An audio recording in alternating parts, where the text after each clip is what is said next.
정말 잘 이해할 수 있어요.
교수님, 지금까지 간이식을 한 실적이 어느 정도?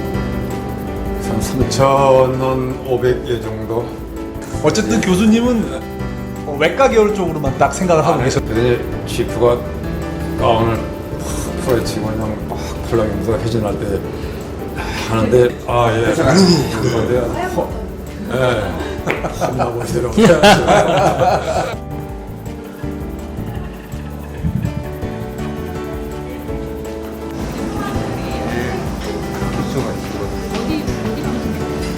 오디오가 있어요. 지금 모든 수술에 들어가 있는 모든 사람들이 다 손이 놀면 안 돼요. 한 달씩 집에 못 들어가는데도 왜 하는 거죠? 저는 여기서 가장 큰 감명을 받았어요. 네. 자, 그럼 보스턴에서 이제 간담도를 본격적으로 이제 배우시는 거예요. 예, 이제 본격적으로 간하고. 하시겠죠. 그때 굉장히 고생하셨다고요. 예, 이제 고생을 뭐 했죠. 우선 이제 저희 때는 병원에서 대학에서 지원이 굉장히 작았어요. 지금이야 뭐 해외 연수, 장연수 가면은 이 지원이 이제 그렇게 바가지는 않지만 저희 때는 이제 상당히 그 지원도 작았고 그다음에 뭐 정부애들 데리고 점심 먹을 때 어쩌다 그런 얘기가 나왔는데 봉급 얘기가 나와서 이제 제가 물어보다가 저거 얼마를 받았냐래요. 그래서 제 인턴 때 봉급이 이게 3,000 한 몇백 원이었어요. 레이언트 2년차 때는 5,000원. 그거 이제 많이 가파르게 이제 얼굴이 올라갔는데 그때 우리나라에서 이제 구두 처음 만든 데가 금강제화였어요. 금강제화가 이제 우리나라의 국내 구두를 처음 만드는 이 제화점이었는데 금강제화의 구두 딱 한 켤레 값이었어요. 그때 제 봉급이 요즘으로 하면 15만 원에서 20만 원. 20만 원 정도 하면. 요새 한 20만 원 하죠 구두가. 네, 그래서 그러니까 지금 전공의가 20만 원 받았다는 얘기죠. 이제 인턴 봉급이 한 3,100원. 구두 한 켤레 사면 이제 한 달 봉급이 있는데 그만큼 이제 교수님들 봉급이 굉장히 작았죠. 그다음에 이제 제가 간 병원도 제가 처음에 가서 이제 굉장히 후회를 많이 했어요. 우리 민명철 교수님이 너 꼭 이 병원에 가라 그래서 갔는데 이 병원이 그 보스턴 시내 다운타운에 있는 게 아니고 변두리에 이 좀 뭐 부유한 동네에 있는 거의 이 대학 병원의 브랜치 병원이지만 거의 개인 병원 그런 수준의 병원이라서 거의 흑인 의사도 제가 못 봤고요. 1년 동안 있는 동안에 흑인 환자도 한두 명밖에 거의 못 본 것 같아요. 그래서 전부 다 뭐 이렇게 이 소위 고급스러운 병원. 네, 고급스러운 병원이니까 그런 고급스러운 병원에서 뭐 말도 잘 못하고 뭐 노란 와서 떠듬떠듬하면서 어깨 넘어갔다 갔다 하는데 저는 얼마나 우습게 봤겠어요. 그래서 첫만 석 달 동안 이제 벙어리 귀머거리 노릇하고 뭐 고생을 많이 했죠. 그런데 이제 한 가지 제가 이제 거기서 본 거는 이제 민명철 선생님한테 참 잘 배웠다고 생각이 되는 게 처음에 가서 이제 그쪽 병원에서 또 꼭 그 병원에 이 교수한테 가서 배우라는데 그 교수 스스로 처음 보는데 내가 왜 이 병원에 갔을까? 수술 너무 못하시는 거예요. 그렇다. 가서 봤더니 수술이 영. 네, 마음에 안 들어요. 그래서 민명철 교수님 수술하고 이게 비교하니까 정말 너무 격차가 벌어지는 거예요. 그래서 내가 이 병원에서 이제 1년을 어떻게 보내야 되는가? 이제 후회가 되는 게 귀한 시간을 이 병원에서 이 선생님의 수술을 보면서 내가 보내야 되는데 참 이제 한심하다는 생각이 들고 그래서 이제 그 병원에 이제 상대적으로 그러다 보니까 이제 그전에 수술을 이제 자꾸 이제 제가 참여하게 되는 빈도가 줄어드는데 네. 그 당시에 이제 그것도 제가 굉장히 지금 그 운이 좋았다고 생각이 되는 게 그 미국은 그때부터도 이제 뭐 잘 먹고 해서 동맥경화가 많았기 때문에 이 혈관 수술이 굉장히 많았거든요. 이게 이제 근데 우리나라는 그 당시만 하더라도 뭐 혈관 질환이 거의 없었죠. 그래서 이제 그건 뭐 굶어지는데 거기 가서 이제 보는데 옆방에서 수술하는데 뭐 막 대동맥도 막 뚝뚝 자르고 양변하고 하는데 그냥 멋있어요. 그래서 이제 점점 이제 간담도외과 수술은 제가 안 들어가고 혈관 수술 그걸 이제 많이 가게 됐죠. 근데 이제 그때의 혈관 수술 많이 제가 이제 본 게 제가 이제 겁이 없어지게 된 동기가 됐죠. 뱃속에 들어가서도 어떤 상황이 닥치더라도 나도 혈관을 자를 수 있다 하는 이제 그런 그 제가 이제 하나 이제 그 밑거름이 됐고. 인생이라는 경우는 하나도 버릴 게 없네. 예, 버릴 게 없어요. 아무리 어려운 게 그 환경이 나쁘더라도 거기서 거기서 또 경험이 얻을 것도 있고. 근데 그때 보스턴 다운타운에 그 두 군데 병원에서 간식을 하고 있었는데 많이 해봐면 일주일에 한 2개 있을 정도죠. 그래서 근데 이제 보스턴에 이제 그 병원을 하고 있다면 제가 정보를 알아봤고 그래서 그래서 죄송하지만 제가 그 병원에 가서 간식을 보고 싶습니다. 그랬더니 본인이 추천장을 써주셨어요. 그 병원에다. 그래서 가서 그러면 네가 가서 보라고.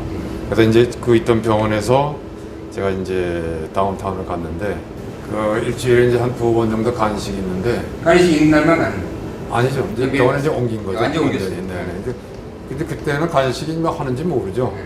항상 내사자밖에 없으니까 간식 그 기증자가 발생했다 그러면 뭐 이머전시를 막 하니까 예. 항상 밤에 하죠. 뭐 이 동양에서 온 친구한테 통보하고 하는 것도 아니고 술장이 술방하고 맨날 지켜봐야 되는데 그것도 불가능하고. 술장이 이제 왔다 갔다 하면 다른 데 술 구경하다가 분위기가 조금 이제 웅성웅성해요.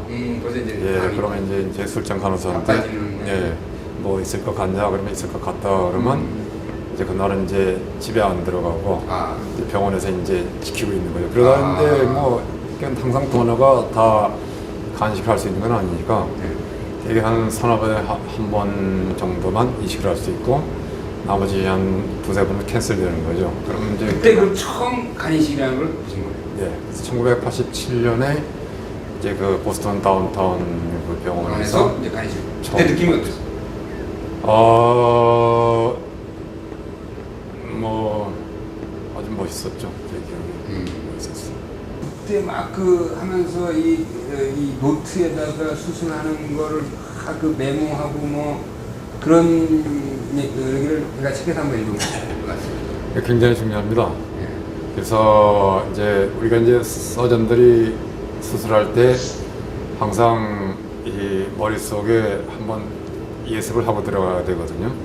경험이 많으면 이제 뭐 항상 하던 거니까 이 메모리가 다 돼 있지만 그래서 이제 꼭 그 수술을 하는 그 책 이름이 이제 아틀라스라고 그러죠. 그림책. 네, 그림책이죠. 그래서 이제 근데 그 아틀라스도 좋은 책이지만 자기 나름대로의 아틀라스가 굉장히 중요해요.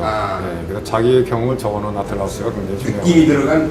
예, 그 아틀라스는 그 사람의 입장에서 적은 그림책이고 제 입장에서는 제 나름대로의 스스로의 기법에 대한 그림책이 있어야 되거든요. 그럼 그때 할 때마다 계속 그걸 그랬어요? 예, 그리고 쓰고 해갖고 이제 혈관외과에 대한 그 아틀라스도 제가 이제 만들어 놓은 게 있고 제 나름대로. 사인. 예, 그 다음에 이제 가서 수술 볼 때마다 이제 일기를 쓰는 거죠. 처음에 이렇게 쭉 해서 가도. 왜냐면 너 보고 와서 뭐 한두 달 다 잊어버리니까 다 소용없는 거죠. 그래서 이제 복귀를 다 해오고 이제 그런 수술 일기를. 그 노트가 아직도 있나요?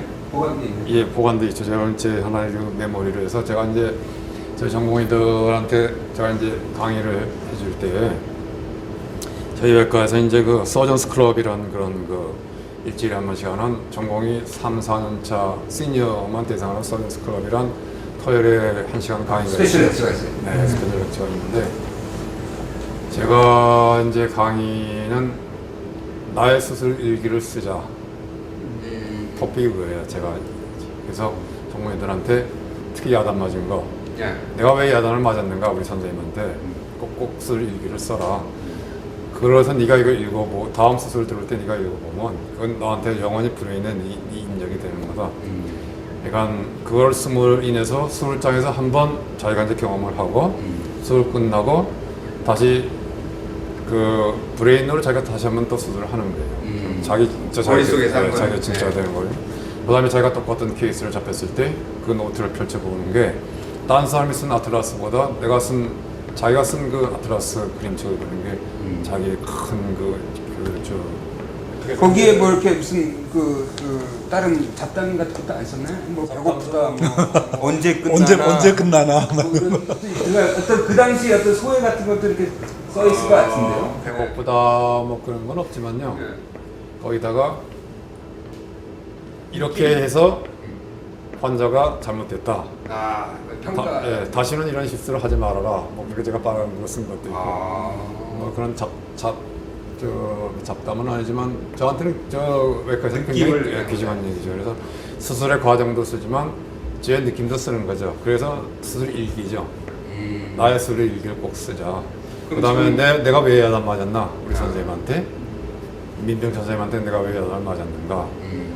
내 딴은 열심히 잘했는데 화를 내시고 뭐 저보고 뭐네 손이 사람 손이냐 곰밥 뼈다귀지 뭐 그런 거 하셨는데 그런 거 도움이 많이 됩니다.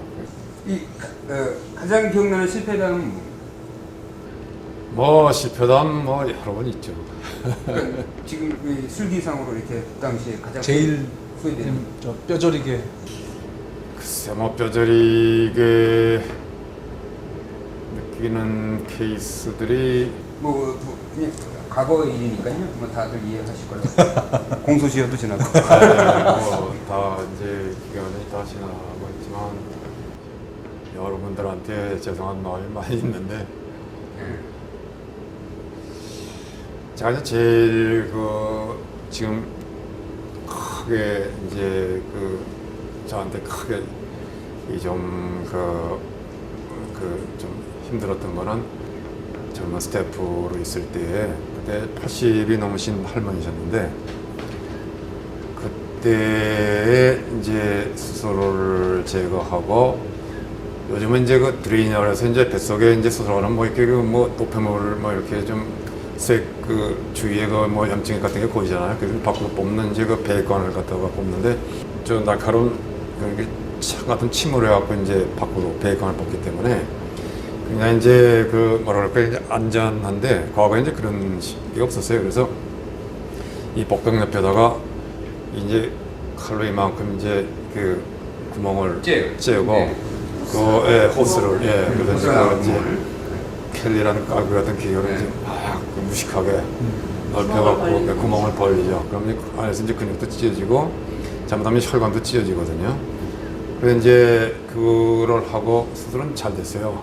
수술 잘 됐는데 그때 뭐 담도암이었던 것 같아요. 그래서 수술은 이제 잘 되고 했는데 다음날 아침에 병원에 나갔더니 이제 샤하게 환자가 샤하게 피가 이제 많이 나왔고 그래서 이제 다시 열고 이제 들어갔더니 배 안은 출혈되는 게 없었는데 옆에 이제 배관을 넣는 관에서 이제 제가 캘리랑 기구로 막 벌렸는데 거기서 이제 벌리면서 복벽이라는 동맥이 끊어졌던 것 같아요.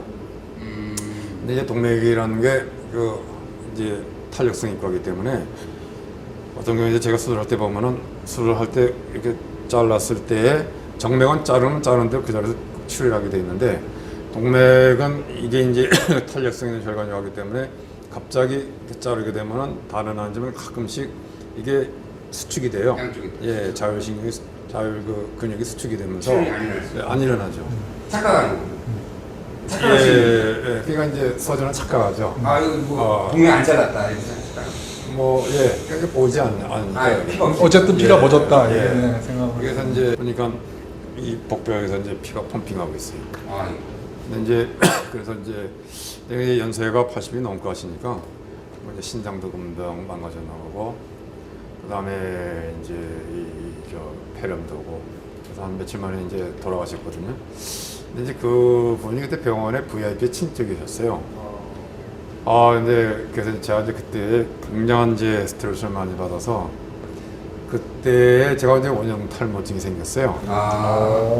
근데 고대에서 제 원형 탈모증이 유명했는데 그래서 이만큼 이 정도 거의 그 손바닥만큼 어느 한순간에 원형 탈모증이 생겨서 제 원형 탈모증이 이제 복원된 한 몇 년이 걸렸는데 그때의 그 기억이 제가 이제 제일 생각하기 때문에 그때 이제 제가 외과 의사로서 이제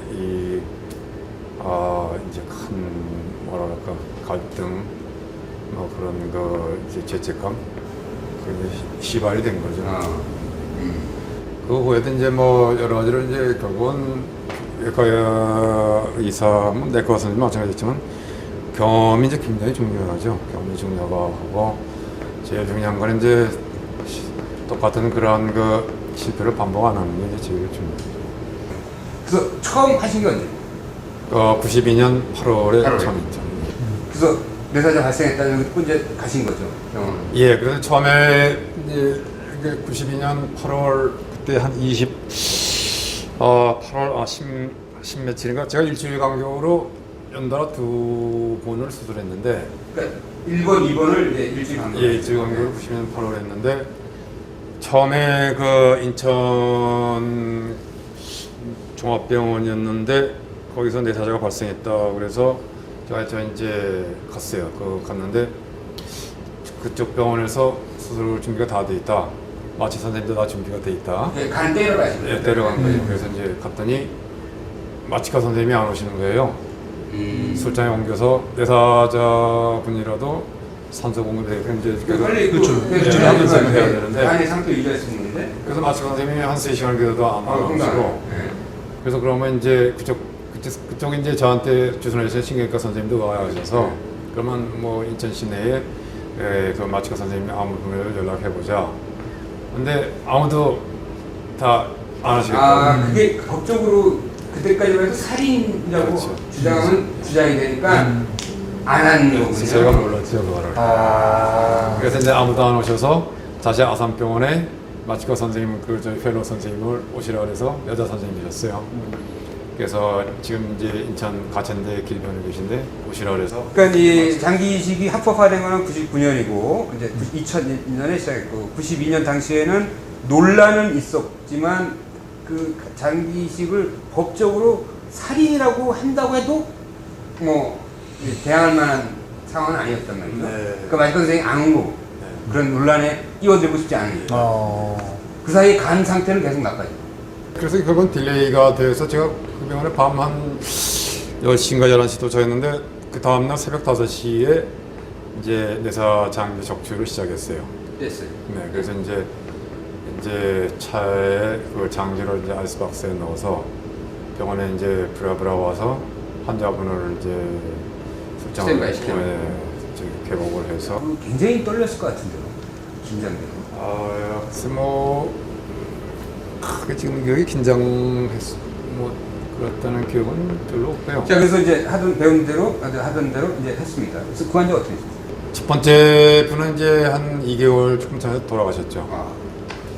실패하신 네, 실패했죠. 그 다음에 이제 일주일 후에 두 번째 환자는 그분은 기증자가 헬기로 저희 병원에 이송이 돼서 저희 병원 장기 적출했기 때문에 훨씬 수월했어요. 제가 나가서 뭐 기다려서 밤새고 장기를 갖다 가지고 가는 그런 복잡한 과정도 없었기 때문에 체력적으로도 제가 이제 굉장히 뭐 에너지도 많이 이제 그러니까 예를 들어서 첫 번째하고 두 번째하고 격차가 있었다면 첫 번째가 실패로 되고 그 다음에 두 번째를 시도했다면 상당히 이게 좀 어려웠을 것 같다는 생각이 듭니다.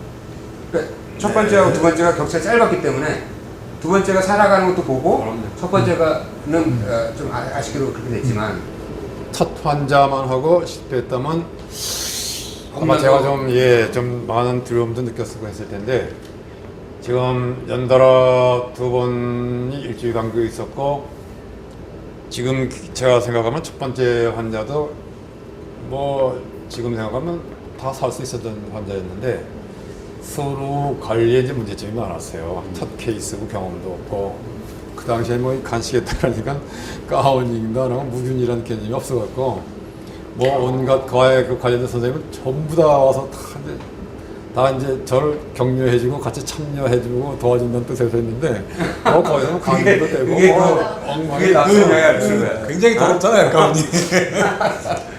그러면 생체 간이식은 언제쯤 시작하시고? 시작하시고 이제 1994년 12월에 하게 됐죠. 그래서 그 이후로 이제 최초 기록 행진이 이어지. 1994년에 국내 최초 소아 생체 간이식하고 그다음에 99년에 그 혈액형 부적합 간이식 성공하고 그다음에 성인 간이식 성공하고. 제가 다시 정리를 하면요. 94년에 소아 생체 간식을 하고 97년 2월 달에 성인 생체 간식을 하고 99년 1월 달에 이제 그 세계 최초로 이제 변형 의협 간식을 성공하고 그다음에 2000년 3월에 2대1 생체 간식을 이제 최초로 이제 제가 하고 그다음에 그거 외에도 뭐 이제 뭐 과정에서 세계 최초로 한 거는 여러 케이스가 많고요. 교환 이식을 2003년에 세계 최초로 이제 제가 했죠. 교환 간 이식을. 그러니까 간을 이제 생체 간이식 간을 이제 제 간을 이제 누구한테 기증하는 거잖아요. 근데 이게 이제 모자랐을 경우에 그때 아이디어 생각하신 게 2명 걸 넣자 이렇게 생각하신 거잖아요. 아주 굉장히 기발한 아이디어 같아요, 제가. 그 전에 그런 생각 못했나요? 예, 생각을 못했는데요. 그것도 어떻게 서뒷걸음 쳐서 뭐 어떻게 영감이 떠올랐는지. 그거 하실 때 네. 그 인터뷰 같은 걸 봤는데 네. 두렵지 않으셨다는 질문에 네. 한 번도 실패할 거란 생각은 전혀 들지 않았다고. 네. 인터뷰 용면 같은데. 네. 그때 뭐 이게 어떻게 겁이 없었는지 예 실패하리라는 생각은 제가 전혀 안 들었어요.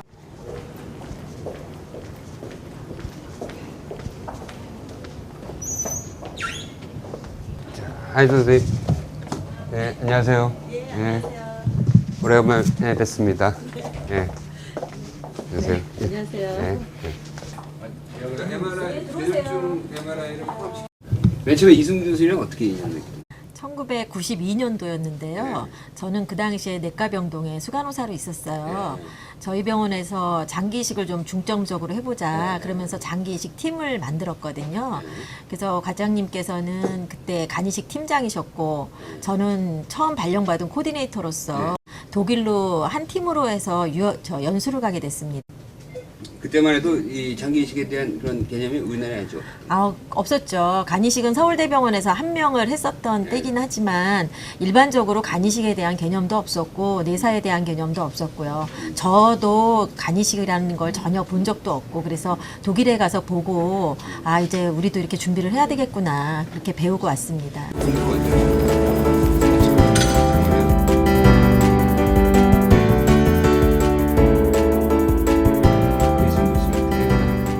그다음부터는 쭉 경과가 좋았나요? 지금까지 한 번도 제가 정말 그래서 20년 동안 수치의 이상이 있거나 병원에 재입원했거나 20년 동안 한 번도 지금까지 뭐 이상이 없었어요.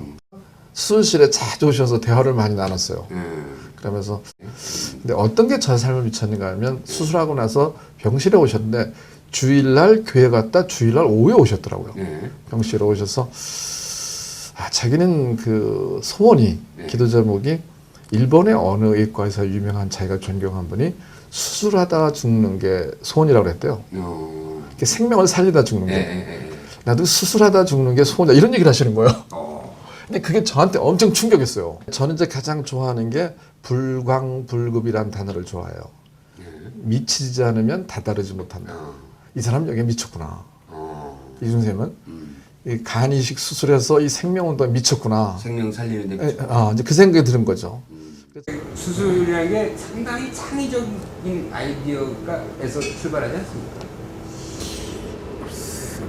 필요하면 뭐 결국은 답을 찾게 돼 있으니까. 이게 혈관이 두 개가 오는 거예요. 그러니까 여기서 하나 떼고 여기서 하나 떼고 요 두 개를 한 사람한테 옮기는 거잖아요. 2대1 간이식이요. 이 혈관이 이렇게 두 개가 오잖아요. 여기 받을 혈관은 하나인데. 그거는 이제 기술적으로 크게 문제가 없습니다. 이제 2대1 간이식의 이제 그 기본 그 원리는 그 기증자의 간은 항상 이 좌우 예, 왼쪽. 예, 그 좌엽이냐 우엽이냐 좌측을 절대 우측을 절제하는 그 원칙에 있으면 저희가 이제 분리할 수 있어요. 예.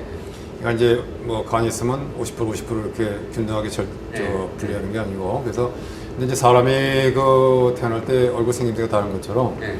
간도 이제 볼륨의 비율이 조금씩 달라요. 예. 이제 그 우리가 이제 일반적으로 간암 수술에서 간을 떼어내는 절제술도 마찬가지고 이식계도 마찬가지고 기증자술도 마찬가지고 항상 환자나 기증자나 갖고 있는 간의 볼륨이 충분해야지 그 사람이 살아날 수 있어요. 그래서 이제 지금 그러니까 기증자의 입장에서 보게 되면 예를 들어서 기증자가 이제 간이 우측에 한 70%가 넘고 좌측에 30%가 간이 작은데 그 우측 간을 큰 간을 우리가 절제해서 환자한테 심어주게 되면 환자는 큰 볼륨의 간이 들어오니까 잘 생존하지만 기증자가 잘못하면 사망할 수가 있거든요. 30%가 조사돼요. 예, 30% 이하가 되면 실제로 기증자가 사망한 증례들이 지금 세계적으로 상당히 많아요.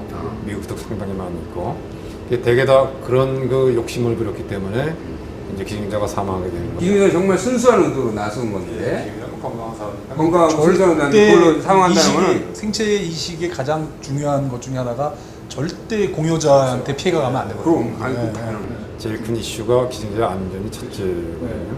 그래서 그러면 요 30%밖에 뗄 수, 그러니까 왼쪽을 떼야 되는 상황이 되는 거잖아요. 네, 이게 너무 작다 이거죠. 예. 근데 이제 그렇게 되면 환자분의 생존 확률이 거의 없고. 네. 그래서 이제 그때의 그 분이 이 처음에 이 따님이 동생분이 하겠더라. 하여튼 그 따님 동생 두 분이 이제 기증자가 있었는데 두 분 다 똑같은 그런 이 크기의 구조를 갖고 있었어요. 아버지를 위해서 두 그렇죠. 딸이 이제 하는 아버지를 위해서 딸과 한 분의 동생이죠. 형님을 위해서. 형님을 예, 위해서. 그러니까 환자의 동생분과 따님이 이제 두 분이서 기증을 하겠다 그랬는데 두 분이 이 좌우 비율이 그렇게 좀 언밸런스가 있었기 때문에 그래서 우엽을 하게 되면 그 기증자가 위험해지고 자연만 주면 네, 자연만 주면 환자분이 이제 돌아가실 그 수술 성공률이 굉장히 낮고 그래서 이제 그 좀 어려울 것 같았는데 하여튼 그때 이제 두 분이 이제 기증을 하시겠다는 의사를 밝히셨기 때문에 두 분 다 그때 이제 검사를 했더니 딱 결과가 이렇게 나와서 이 현대에서 제가 이제 갑자기 어떻게 그런 생각이 들었어요. 브랜드 그 사람 거를 그 사람 작은 거를 아. 하면 기증자는 안전하고 대신 그러나 작은 간 두 개를 합치면 큰 우엽 간의 무게에 거의 비슷한 그런 우리가 이 중량의 간을 얻을 수 있기 때문에 환자 입장에서는 이제 이 좋은다. 단지 문제는 기술적인 건데 이게 이제 좌엽은 이쪽에 좌측에 넣게 되거든요. 예.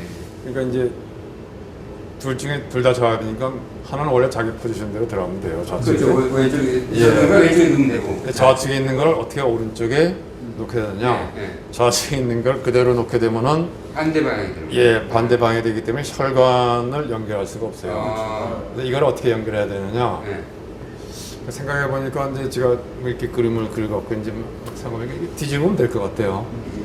180도 뒤집으면 후면이 전면으로 네, 노출되게 네, 되니까 이게 혈관 연결이 네. 뭐 별 문제가 없을 것 같아요. 그래서 제가 이제 이 디자인을 해보니까 이건 뭐 100% 이거는 뭐 확신이 서요. 그래서 그래서 시도를 해서 예, 제가 이제 환자분한테 가서 이실 짓고 있죠. 그분도 이거 아무도 해본 적이 처음에 없는데 열심히 했다. 예, 자신이 있습니다. 제가 그랬어요. 전 실패할 것 같지는 않다.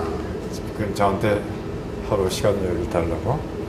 그랬더니 이제 다음날 이제 회진할 때 찾아뵀더니 하시겠다고.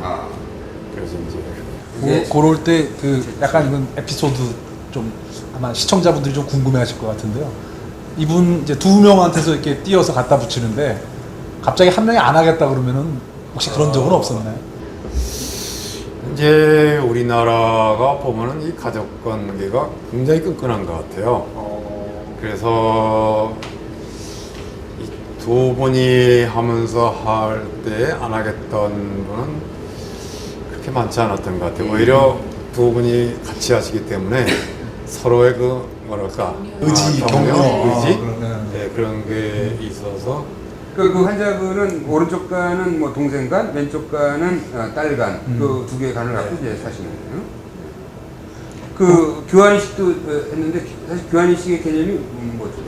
교환식 이제 개념은 지금은 이제 저희가 혈액형이 안 맞더라도 이 간식을 많이 하죠. 그래서 하는데 이제 그 많이 하긴 하지만 그래도 혈액형 부적합 때는 혈액형이 맞을 경우에 우리가 90% 95% 성공이라면은 혈액형이 안 맞을 경우에는 한 80% 85% 성공률이 떨어집니다. 초급성 거부 반응이 나타나기 때문에. 그래서 이제 사실은 이제 제일 좋은 거는 혈액형을 맞춰서 가는 게 제일 좋은데 가족끼리 이제 혈액형의 아버지가 O형이고 어머니가 A형이면 아버지가 O형인데 자식이 A형이 나오잖아요. 그러면 안 맞으니까. 자식이 아버지한테 주더라도 혈액형이 안 맞죠. 신장이식은 우리나라에서 이제 90년부터인가 많이 했어요. 근데 간이식은 이제 그런 시도가 안 이루어졌는데 그래서 지금까지 저희가 한 16그 헤어를 16쌍을 갖다가 되게 조절했는데 그러니까 이런 게 요간이 이쪽으로 오고 요간이 이쪽으로 오면 딱 좋을 것 같은데 지금은 다 모르는 가족이니까요. 그럼 가서 이제 얘기를 해야 되는데 네? 이쪽 간을 당신한테 주고 이쪽 간을 당신한테 줄 테니까 수술하실래? 이렇게 해서 이제 합의를 보고 들어가는 거예요. 그럼 이제 이쪽 가족이 동시에 들어가는 거예요. 그래서 이제 저희가 이제 동시에 하는 이유가 마음대로 할 수 있어요. 예, 이제 뭐 그러시는 않으시겠지만 이게 간식이라는 게 확실성이 이제 신장이식과는 좀 떨어지고 하기 때문에 경과가 이제 먼저 해드리고 나빠졌을 때 상대방에서 해야 될 쪽에서 또 두려움을 느낄 수도 있거든요. 그렇죠. 그래서 이제 저희는 이제 그걸 이퀄리티라 그러는데 동등한 기회를 우리가 부여해야 된다. 그래서 이제 함께 예방을 시작을 하는 거죠. 그러니까 렛츠고. 근데 그 한 번 하실 때 시간이 많이 걸리시면 2배로 시간이 걸리시는 거죠? 두 팀이 들어가는 거죠. 사람이 많이 들어가겠네요. 네 팀이 아, 들어가는 거예요. 4팀이 들어가서. 한쪽 간 떼는 팀 두 팀, 예. 간 붙이는 팀 두 팀. 그 간이식이 두 케이스가 열리는 거죠. 열리게 되는 거죠. 환자 입장에서도 동시에 아니면은 좀 동의하기가 어려울 것 같아요. 불안할 것 같아요. 불안해. 되게. 예. 아, 내가 먼저 줬는데 저쪽에서 갑자기 연락 안 사라지잖아. 되고 와 이런 거는 진짜 간만 내주는 경우가 있어요. 되게 이제 친족 간에서 기증이 이루어지잖아요. 되게 거의 뭐 90% 이상이. 그러면 이렇게 며느리가 시아버지나 시어머니한테 기증하는 경우도 있나요? 자기 간에. 가끔씩 있죠. 그거는 참 그 처갓집에서 생각이 좀 묘할 것 같아요. 그 저희가 이제 제일 사실은 고민하고 딜레마가 그 저도 이제 딸애가 있지만 제 딸애가 이제 출가를 했는데 시집가서 15문을 위해서 기증을 하겠다. 반을 떼야 된다. 그때 제가 내가 정말 그 허락을 할까? 쉽지 않을 것 같아요. 제가 자신 없어요. 쉽지 않을 것 같아요. 그래서 이제 그때는 저희가 이제 개인적으로 이제 따로 그 면담을 하죠. 면담을 하죠. 면담을 해서 지금 강연하고. 그래서 이제 뭐 건강 상태가 안 좋아서 뭐 문제 있다든가 간 상태가 뭐 볼륨이 뭐 어떻게 해서 안 된다든가 그런 식으로 이제 저희가 얼마든지 얘기해 줄 수 있으니까 정말 면담을 줄 수 있기 때문에 당신 의사를 확인하고 싶다. 이렇게 그러니까 친족 간의 간 기증을 위장하고 실제로는 금전거래고 그런 경우도 있잖아요. 그런 일 때문에 제가 검찰, 경찰 수사대 2번 불려가서 조사받은 적도 있어요. 교수님이 가셨어요? 네. 브로커 역할을 했다고 아. 그 아들로 모르는 사람을 그 주민등록증을 위조해갖고 그래서 하는데 이제 그쪽에서 결국은 사회적으로 이제 의사도 거기 거래에 관련돼서 같은 그런 이 검은 그런 뭐 이렇게 혜택을 받은 거 아니냐. 그래서 한 번은 저희 신장의 시간은 한덕정 교수하고 같이 그때 뭐 특수수사대 그 청와대 무슨 특별수사대라는 그런 거에서 토요일 날 갑자기 병원에서 연락이 와서 화장실 같은 데 보면은 그렇죠. 그걸 많이 써요. 장기 아, 예, 이식해갖고 저희 병원 전화번호 이렇게 화장실. 써있는 경우가 많습니다. 아니 근데 일반적으로 신장 이식은 되게 많이 봤는데요. 간은 별로 못 본 것 같아요. 신장 이식해갖고 핸드폰 번호는 많이 써 있는데 저희도 지금 그동안에 뭐 이 밝혀진 분들이 한 10여 분 이상 되는데 전문가도 알 수가 없어요. 그래서 이제 그 이후로 저희가 저 기증자분들한테 이제 좀 의심을 해서 죄송하지만 지문 감식기를 병동에도 있고 술장 들어가는 술장 입구에서 마지막 순간에도 술장 들어가는 입구에도 지문 감식기를 만들어 놓고 그래서 이 도너를 하고 이제 술장에는 돈으로 산 사람이 딱 들어가는 거예요. 그런 병동에 뭐- 있다가 밤중에도 철저하게 하시네요. 그렇게 해야 되겠다. 왜냐면 그 과정에서도 또 문제가 박박시가 될 될 수가 있으니까. 경우가 있었거든요. 그런 경우가 있어요. 있었어요. 이건 상상도 못했어요. 제가 그런 듣기로 거. 옛날에 왜 같은 신도다. 그래서 교회 신도라고 해서 주는 경우가 굉장히 많다고 그러더라고요. 그러니까 위장을 하는 거지. 그러니까 그 저기 매매인데 장기 실제로 매매인데 교회 신도다. 그거를 그러면서 종교를 팔아서 한 달 동안 합숙훈련을 서로에 대해서. 왜냐면 그 심사할 때 물어보거든. 진짜 친했는지를. 그래서 완전 남이니까. 남이니까 한 달. 근데 이게 내가 이제 내 신장을 내가 팔겠다는데 왜 이게 불법일까? 아, 내가 팔겠다는데 왜 국가가 못하게 하지?